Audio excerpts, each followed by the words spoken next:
All right, back here on the Bud Light pregame tailgate, our pirate picker this week is Kevin Monroe. We had a baseball guy week one with Danny Beal, so I figured I'd bring on another former ECU baseball player today, Kevin Monroe. Kevin, do you have a background in football at all? Or I played a little bit of football. That's what paid my bills in college. So I'll claim football a little bit.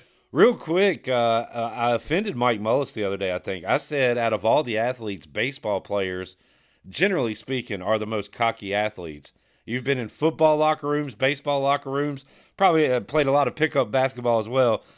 What sport has the cockiest athletes, in your opinion, Kevin? Oh, that's a great question. I think I would go basketball players. I Okay. mean, it's a small number of players on a team. It's Yeah. only 12, 13 guys. To be in that starting five, you got to be pretty good, and to be one of the best in your conference or in the state or whatever, you got to be pretty doggone good. And so I've been around a lot of cocky basketball players. Ability to dunk a basketball or hit a three from the timeline or whatever. I'd lean towards them.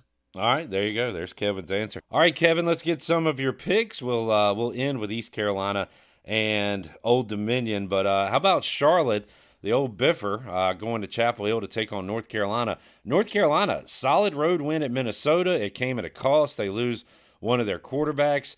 Charlotte loses week one to James Madison. Can the 49ers put up any kind of fight tonight in Chapel Hill, or think North Carolina has an easy time with the 49ers? I don't know if I say easy time because losing your quarterback, and I don't know how much faith they have in the backup in terms of throwing the football. Because when he came in against Minnesota, they just ran the football the rest of the game. Hampton is one of the top backs in the country, so you hand it off to that guy, he's going to make some plays. I do have Carolina winning this ball game. I think it's maybe a little bit of a fight early on in the first half, but I think the Tar Heels pull away in the second half. But I'm interested to see how this backup quarterback plays and if they open up the offense, allow him to throw the ball around a little bit. East Carolina lost to Charlotte last year, so I can't say a whole lot negative about Charlotte. But even how as bad as East Carolina's offense was last year, I thought Charlotte's offense was worse. Yeah. They just had a pretty good defense, and they were able to hold the Pirates down, and they win that game. So I go with the Tar Heels. We're going to get to NC State next, Kevin, but generally speaking, after I guess you could say 2 weeks in Florida State's case, but 1 week of ACC play, Virginia Tech loses at Vandy. You had the big Miami looked amazing at Florida. Clemson loses to Georgia. I'm not ready to throw dirt on the Tigers yet. I think everybody loses to Georgia. So, but I guess my question is, when it comes to North Carolina and NC State, how much of a chance did they have to win this thing? Do you think it's wide open? Is it Miami's? Will it be Clemson? Does Florida State somehow bounce back? What do you think about the ACC overall? Miami looks really good. And Yeah. if you asked me preseason, I would have said Florida State, but Miami looks really good. I don't know what's going on with Florida State now. DJ Ungalungalele is a struggle. He was a struggle at Clemson. He was a struggle when he left to go to Oregon State or wherever he was. And I don't know why FSU would have brought him in. It's like they didn't watch any tape. And so that's a done deal there. I'm leaning towards Miami. I think North Carolina, if they can figure out the quarterback situation and get that going, defense did look better for them. That's always been their Yeah. struggle over the last several years. It looked better. So if they can continue to play good defense, they'll be in there in the running late. Some restless folks in your area last Thursday, Kevin, when the Catamounts of Western Carolina were beating NC State in the second half. Now, NC State comes back and gets the win and kind of goes away.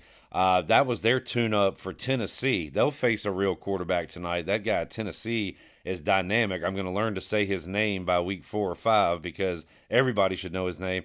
But I think everybody in the world is going to pick Tennessee in this game, which makes me kind of want to take the Wolfpack.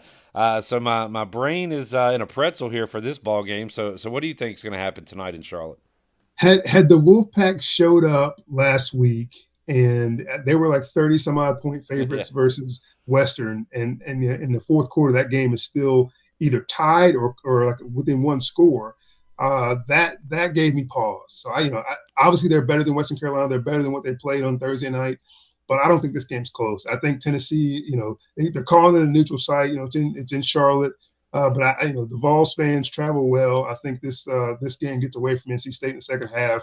I do think they'll play well in the first half, or at least keep it close. But this is definitely the Vols. Clemson looking to bounce back after their loss to Georgia. Appalachian State looking to pull the I guess the annual Appalachian State upset. They seem to play these types of games pretty well. They go to Death Valley on Saturday night. We'll see App State next week. Kevin, what do you think about the Mountaineers and the Tigers tonight?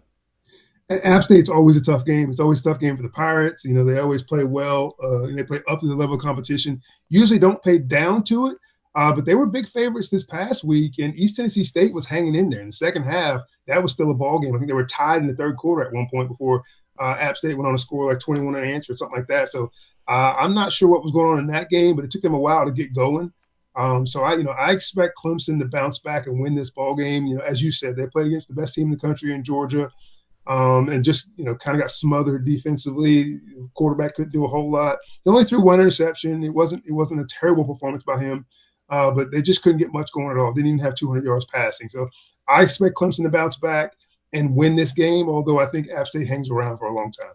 And finally, Kevin, East Carolina and Old Dominion. When we talked to you on Pirate Radio Live on Thursday, you said this is going to be a tight one. If you had to pick a side, you would take East Carolina, but you think the spread's around right, a field goal either way. But what is the deciding factor in this game that would make you side with East Carolina tonight, Kevin?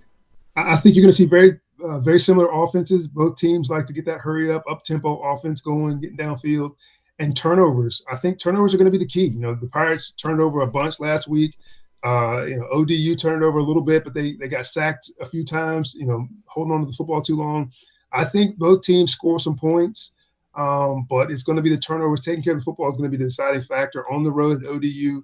I think East Carolina pulls it out because they take care of the ball much better than they did in week one, but it's going to be a close game. Kevin Monroe, our special Pirate picker this week. Kevin, thank you so much for your time, man, and we'll have a great call next week when East Carolina takes on Appalachian State. If the Pirates can win today, Kevin, and at 2-0 App State, that's going to be a fun environment next week. That'll be big, especially if App State finds a way to beat Clemson. It'll be an unbelievable game. But either way, it's going to be a fun one to watch. I'm excited for it. Thank you, Kevin. Talk to you again soon, man. Appreciate it, Clip.